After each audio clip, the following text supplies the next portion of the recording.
ሁለተኛ ልጅ አርግዣለሁ። ሁለተኛ ልጅ ካንተ አርግዣለሁ። ሩታ ነፍሰ ጡር ናት። ሩታ ሁለተኛ ልጅ አርግዛለች። ሰላም ሰላም፣ ጤና ይስጥልኝ ውድ ዩቲዩብ ቻናሌ ቤተሰቦች፣ ሰላማችሁ በያላችሁበት የዓለም ዳርቻ ይብዛልኝ። ደህና ናችሁ ቤተሰብ? እንዴት ናችሁ? ከኔ ጋር ሁሉ ሰላም ነው፣ እግዚአብሔር ይመስገን። ሩታችን የሴት ልጅ እናት ልትሆን ነው። What do you think everybody? ምን ታስባላችሁ? የሚገርማችሁ ቅድመ ትንባያ ማለት ነው። እንደ የኔ ማርገሬስ የሚችል ሰው ያለ አይመስለኝም። ከዚህ ፊት እንግዲህ ሩታችን ወንድ ልጅ ባረገዘች ሰዓት የመጀመሪያ ጊዜ ሩታ ያረገዘችው ወንድ ነው ብዬ ነበረ። ምክንያቱ ደግሞ እይታ ነው። በቃ እንዲያይታችሁ የምታውቁት ነገር አለ። ይሄ በቃ ያው ጊፍት ኦፍ ጋድ ነው ሌላ አይደለምና አሁን ላይ ደግሞ ሩታ የሴት ልጅ እናት ልትሆን ነው። እንግዲህ ይሄ ቪዲዮ ለታሪክ ይቀመጥ። የኔ ማር ለምን እንደዚህ ያልሽ? በምን አወቅሽ? አሁንስ እርግጠኛ በምን ሆንሽ ላላችሁ የሩታ ፊት እንግዲህ ቀየር ብሏል በጥቂቱ ብዬ አስባለሁ። እንዳጤን አርጋኛለች። በፊትም የሆነ ትንሽ ለውጥ ነገር አይቼባታለሁና ይሄ ነገር ሲከሰት በጣም ነው የተገረምኩት። ግን ሴት ልጅ ያው ታፋፋለች የሚባል ነገር አለ፣ ታሳምራለች የሚባል ነገር አለ። ሩታን ካስተዋላችኋት ያኔ ማለት ነው ወንድ ልጅ የመጀመሪያዋን ሎሊን ስታረግዘው ትንሽ ገርጠት ብላ ነበረ። በቃ ይህ ሳይንስ ነው። ሳይንስ ወይም ደግሞ በባህላዊ አባባል አካሄድ ነው። ይሄ ነገር ብዙ ሰዎች ላይ በዚህ ልክ ተናገረ ሆኗልና ለማንኛውም እውነት ይሁን በሉ እንጂ እውነት ይሁን ሩታ ልታደርግ የመጣችው ነገር አዲስ ነገር ሊኖር ይችላል። ሆን ብላ ነው አብርሃምን ከሄርሜላ ጋራ አሁን ላይ ሌላ ላይፍ ውስጥ ስለገቡ ተበሳጭታ ነው የሚሉ ወገኖች አሉ። አይደለም፣ አይመስለኝም። ሩታ በዚህ ልክ ከዋሸችን እውነት በጣም ነው እናዝንባት። እኔ ደስ ብሎኛል ለሩታ የምር እግዚአብሔር ያርግላት። እግዚአብሔር ከአንድ እናት ከአንድ አባት ወንድና ሴት ልጅ ለሩታ ቢሰጣት በእውነት በጣም ነው ደስ የሚለኝ። በቃ እግዚአብሔርን ነው የምላችሁ ቤተሰብዬ። እና እንግዲህ አሁን ሎሌ እህት ሊያገኝ ነው ማለት ነው ብዬ ነው ያሰብኩት እኔ። እቺ ቪዲዮ ለታሪክ ተቀመጥ። ሄርሜላ ደግሞ ገርጣት የኔ እናት ባንዴ እኮ በቃ ሸቦን መሰለችው።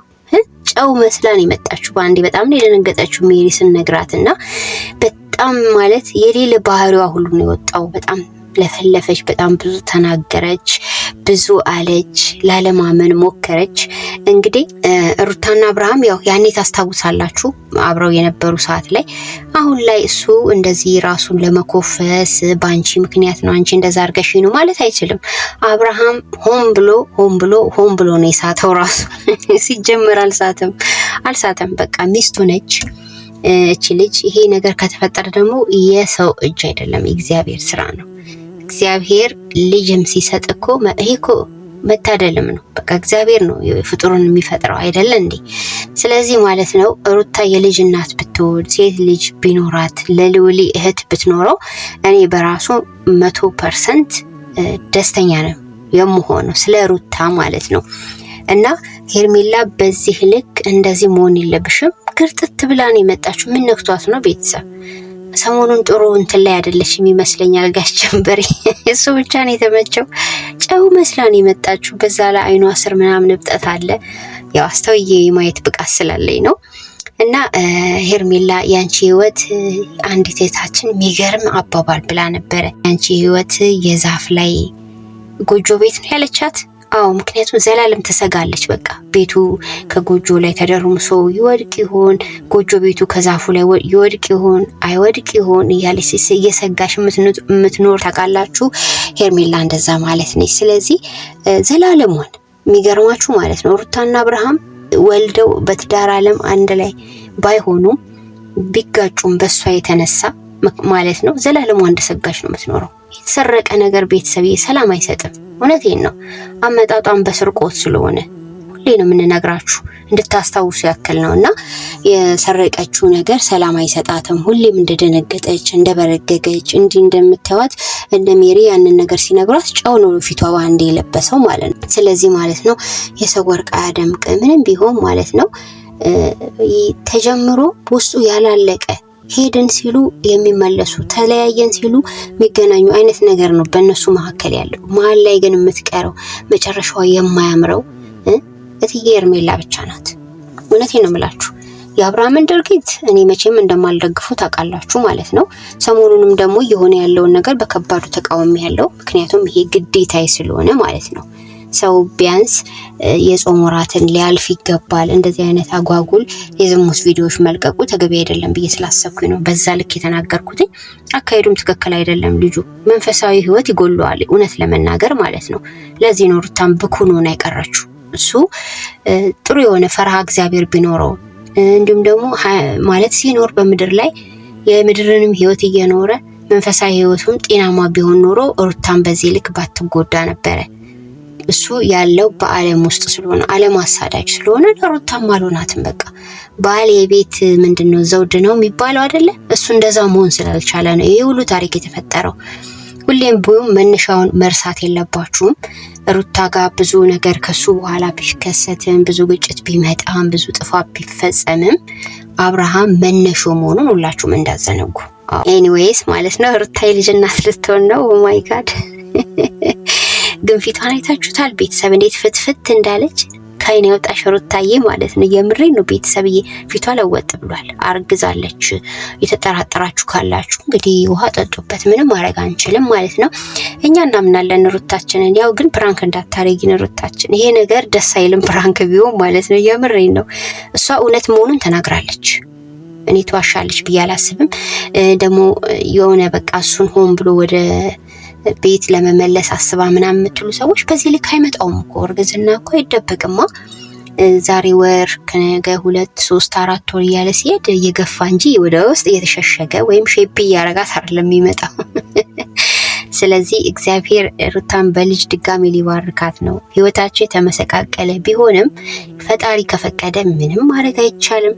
እንዴ ሄርሜላ እንኳን የወለደ ሰውዬን እንደገና አግብታ ለመውለድ የምታቀድ ጉደኛ ሴት አይደለች እንዴ? እንኳን ሩታ ማለት ነው።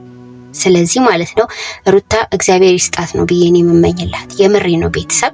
ከዛ ባለፈ ያው ባልየው ጥሩ ባል ባይሆንም ወመኔ ቦዘኔ ቦዝቧዛ ቢሆንም ማለት ነው ቤተሰብ ቢሆንም ከአንድ አባት ከአንድ እናት የተወለደ ልጅ ሰላም አለው ማለት ሁሉም በእግዚአብሔር ፍቃድ ነው የሚሆነው። ከሌላም እናት ተወለደ ከሌላም አባት ተወለደ ግን እህት ወንድም እህት ነው መቼም ቢሆን አይለያይም ስጋ። ነገር ግን ሩታዬ እንደተመኘችውም ከአንድ አባት ከአንድ እናት መውለድ የልባዊ ምኞቷም ነውና ከድሮ እግዚአብሔር ከሰጣት ስለሷ ደስ ይለኛል በእውነት ማለት ነው። እና አብርሃም ላለማመን በጣም ብዙ ታግሏል። እሱም ደንግጧል፣ ብዙ ብሏል።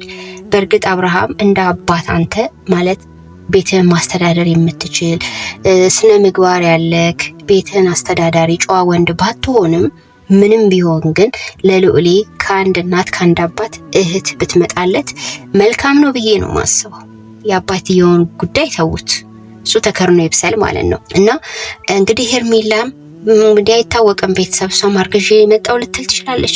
ነገሩ እኮ ከባድ ነው። የነሩታና የና አብርሃም ታሪክ አካሄዱ ጠመዝማዛ ስለሆነ እሷም ሰሞኑን ያው አልቀመጥ ብላ በጣም ጥሩ ያልሆነ ነገሮችን ታሳየን ስለነበረች እሷም ደግሞ በዚህ ልክ አሁን ልትመጣ ትችላለች። አይ ብቻ እንደዛ እንዳይሆን ምኞቴ ነው በእውነት ማለት ነው። ቢያንስ ሩታና አብርሃም አንድ ላይ ባይሆኑ ቢያንስ ሁለተኛ ልጅ ቢያፈሩ እጅጉን አሪፍ ነው። ስለ ሩታ ስል ማለት ነው፣ ስለ አብርሃም ስል አይደለም። እና ደስ ብሎኛል፣ እኔ ደስ ብሎኛል። ያርግላት በሉ ቤተሰብ፣ ያርግልሽ ሩታዬ፣ እና እንወድሻለን፣ ያርግልሽ። አንቺ ጤነኛ የሆነ ትዳር የምትፈልጊ ሴት ነበርሽ። ምን ያረጋል ሚረባ ባል አልሰጠሽም። እንግዲህ አልተሰጠሽም ሚረባ ባል። እና እኔ ደስ ብሎኛል ስለ ሩታ። እነ ሜሪና ዳኒ ሲናገሩ የነበረበት መንገድ በጣም የሚገርም ነው በእውነት ማለት ነው። ልክ ነው የነገሯት። ልጅቷ አይገባትም እንጂ ሞኛ ነገር ናታ ሄርሜላ ቤተሰብ። እንዲህ ሲታዋት የሆነ ብልጥት መስላለች እንጂ ጅል ነገር ነች። የእውነቴን እኮ ነው። ሰው እኮ በሰው ርስት እንደዚህ አይጋደልም። የምሬን ነው። ገና ለገና ባልና ሚስቶች ተቋረፉ ብሎ የሰው ባል መንጠቅ አለ እንዴ? ኧረ እናንተ ግን ታናድዳላችሁ አንዳንድ ኦዲየንሶች እግዚአብሔርን እንደዚህ አይነት ሴቶችን እኮ በጣም ነው እንደውም ማሸማቀቅ ያለባችሁ ሁለተኛ ባለትዳር ወንድ ማለት እንዳይገቡ ሲሪየስ እኛ አሁን ተባብረን ሄርሜላ ላይ ብናምጽ እንዴት አረጋለሽ ባለትዳር ማለት እንዴት ትገቢያለሽ ብለን ያኔውኑ እሷን መኮርኮም ሁላችንም ቢለምድብን ኖሮ ዛሬ ላይ እንሉ ስቴፕ አልፋ አብርሃምን በዚህ ልክ እንድትሄድ አትሆንም ነበር ድሮ ገና ታቆም ነበር ድርጊቶቿን ግን ደግሞ አንዳንዶቻችሁ ምናችሁን እንደሚያማችሁ ፈጣሪ ወቀው ሄርሜላና አብርሽ ወደፊት ትላል